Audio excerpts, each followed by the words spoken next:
ఒడిలో ఒంటరిగా ఉండి అరణ్యంలో ప్రయాణము చేస్తుంది ఒక ఆమె. ఎవరామె పేరు? ఆగరు. ఆగరు ప్రయాణము చేస్తూ ఆ తిత్తిలో ఉన్న నీళ్ళు అయిపోతే ఆమె ఏం చేసింది? నా ప్రాణానికే వచ్చాడా ఈ పిల్లవాడని ఆ పిల్లవాడిని అల్లంత దూరంలో పెట్టి బోరు బోరు అని ఏడుస్తూ ఉంది.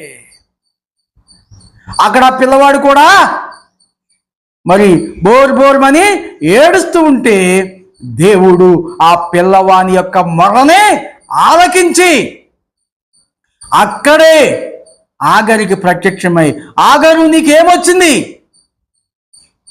అక్కడే నీళ్లు ఊట పారుతూ ఉన్నది.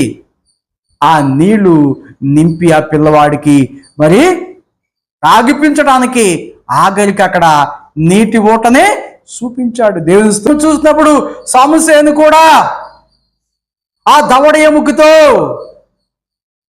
1000 మందిని చంపి ఆయన దప్పికొన్నాడంట. ఆ పచ్చి దవడ ఎముకతో వాళ్ళని చంపి ఆయన అలిసిపోయి దాహము దాహము అంటున్నటువంటి సమయంలో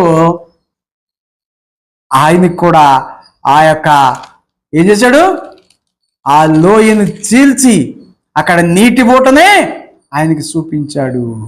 ఒంటరి అయిన వాడిని, దేవునికి మొర్ర పెట్టేవాడిని ఎప్పుడు దేవుడు ఇడిసిపెట్టడో, దిక్కుమాల వాళ్ళుగా చేయడు. దేవుని మీద ఆధారపడితే ఆయన అన్ని ఆయన ఇస్తాడు. ఆకలి తీరుస్తాడు, ఆర్థిక ఇబ్బంది తీరుస్తాడు.